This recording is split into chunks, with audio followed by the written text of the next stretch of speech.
অনেকদিন ধরেই ভাবছিলাম বাড়িতে চিকেন তন্দুরি এবং কুরকুরে দিয়ে চিকেন পকোড়া বানাবো, তো হয়ে উঠছিল না। তো সেদিন ছিল রবিবার দিন। তো আমি বললাম আজকে সকালে আমার একটা কাজ রয়েছে, বিকেলে আমার ফাঁকা, তুমি এক কাজ করো, চলো সকালবেলা আমার সাথে যাও, আমি তোমাকে চিকেনটা কিনে এনে দিই, তুমি রেখে দাও, বিকেলে যদি আমি তাড়াতাড়ি ফিরে আসি তখন তুমি পকোড়াটা করো। তো সেদিন আমার ফিরতে ফিরতে প্রায় 7:30 বেজে গেছিল, বাইরে বৃষ্টিও পড়ছিল। যেই না আমি ঘরে ঢুকলাম আমাকে বললো একটু বেরোতে হবে। বললাম এই বৃষ্টির মধ্যে না বেরিয়ে পরের দিন বেরাই, না আজকেই বেরোতে হবে। ঠিক আছে, বৃষ্টির মধ্যে বেরিয়ে গেলাম আমরা। তো কি বলবো, সেদিনকে আমাদের ফিরতে ফিরতে প্রায় 10টা থেকে 10:30 বেজে যায়। তো বাড়িতে ফিরে ও একা একা করবে, আমি একটু হাতে হাতে করে দিলাম। হাতে হাতে বলতে গেলে ওই চিকেনটা দেখতে পাচ্ছ, চিকেনটার মধ্যে মশলা দিয়ে আমি মাখিয়ে দিলাম। তো দেখো এই চিকেন তন্দুরি যেটা, এটা নাকি 2 ঘন্টা মতো ফ্রিজে রাখতে হয়। তো আমরা প্রায় 1 ঘন্টা মতো রেখেছিলাম, কারণ সময় ছিল না, এই করতে করতে অনেক সময় লেগে যাবে।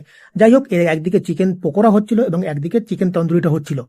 তো এর মধ্যে ছেলে বললো আমার খিদে পেয়েছে, আমারও একটু খিদে খেতে পারছিল, বললাম দাও একটু টেস্ট করে দেখি। তো কি যে বলবো তোমাদের, এত সুন্দর লাগছিল না কুরকুরে দিয়ে পকোড়াটা, তো আমাদের ওটা মুখে লেগে রয়েছে। যাই হোক, একদিকে আমাদের চিকেন তন্দুরি, একদিকে আমাদের চিকেন পকোড়া হয়ে গেল।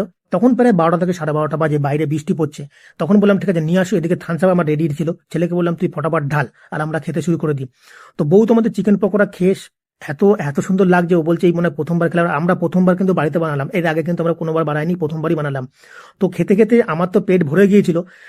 বউয়ের যে চিকেন লেগ পিসটা শেষ করলো, ছেলেটাও শেষ করলো, কিন্তু আমারটা রয়ে গেল, আমি পরের দিন সকালবেলা খেলাম।